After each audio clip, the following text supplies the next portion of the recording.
27 दिन और 17 घंटे कोलकाता के आरजीकर मेडिकल कॉलेज में ट्रेनी डॉक्टर के साथ बर्बरता और मर्डर को इतना वक्त बीत चुका है, लेकिन न्याय होना अभी बाकी है।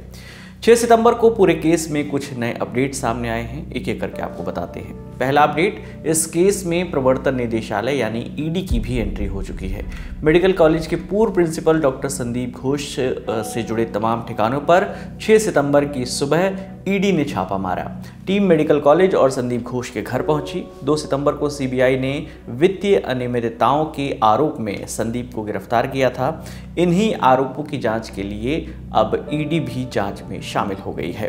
इंडिया टुडे की रिपोर्ट के मुताबिक ईडी ने 3 और जगहों पर भी छापे मारे। इसमें हावड़ा, सोनारपुर और हुगली शामिल है। हुगली में जहां छापा मारा गया वहां संदीप घोष का एक जो करीबी है उसका घर बताया जा रहा है। अब दूसरा अपडेट आपको बताते हैं। पश्चिम बंगाल के राज्यपाल आनंद बोस ने राज्य की टीएमसी सरकार और कोलकाता पुलिस पर बड़ा आरोप लगाया है। कहा कि अपराजिता बिल ममता सरकार के कारण पेंडिंग है। सरकार ने बिल के साथ टेक्निकल रिपोर्ट नहीं भेजी है। इसके बिना बिल को मंजूरी नहीं दी जा सकती। राज्य सरकार पहले भी ऐसा करती रही है। विधानसभा में पास हुए कई बिल की टेक्निकल रिपोर्ट राजभवन नहीं भेजी जाती है, इससे बिल पेंडिंग हो जाते हैं, जिसका आरोप ममता सरकार राजभवन पर लगाती है।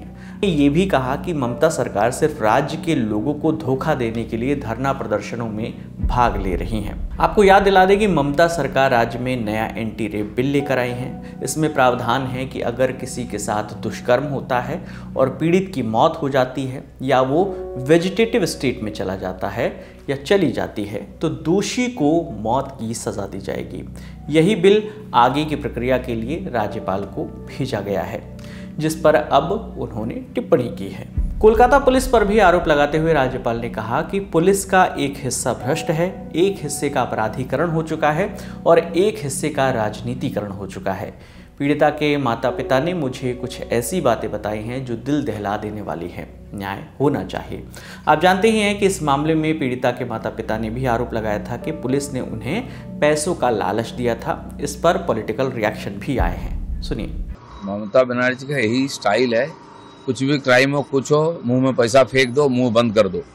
और ये गवर्नमेंट की पॉलिसी बन चुकी है। इतने क्लब को पैसा देते हैं, ये चुप रहे क्योंकि क्लब हमारे यहाँ आंदोलन करता है, सामने आता है। ये जो दुर्गा पूजा पंडाल को, हजारों पूजा को पैसा देते हैं कि समाज के लोग पैसा लेकर चुप बैठ जाएं, उनकी सरकार उनके लोग जो चाहे करते रहे। ये जो उसी प्रकार आरजीकर की जो पीड़िता उसकी माता पिता को पैसा देके मुंह बंद करना चाहते थे, अच्छा है उन लोगों ने नहीं लिया है। पूरा समाज उनके साथ है और जस्टिस चाहिए सबको, पैसा नहीं।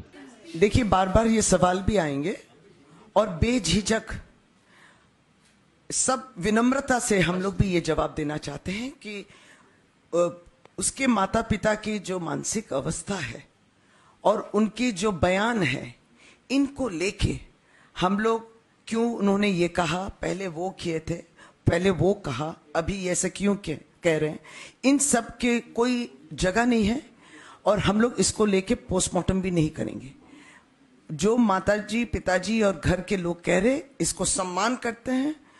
उन्होंने अपनी बेटी को खोया है और इस तरीके से मृत्यु हुई है।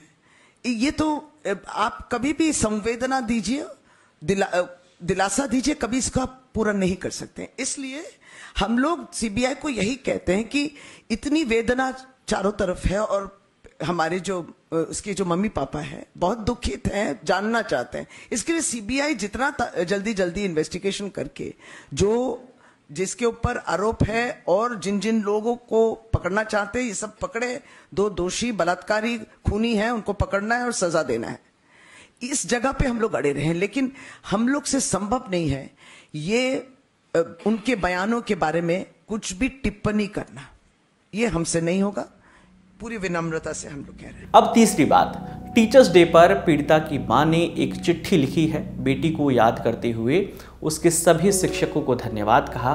साथ में ये भी लिखा कि मेरी बेटी बचपन से ही डॉक्टर बनना चाहती थी। वो हमेशा कहती थी कि माँ मुझे पैसे नहीं चाहिए, मुझे डिग्री चाहिए ताकि मैं ज़्यादा से ज़्यादा लोगों की जान बचा सकूं।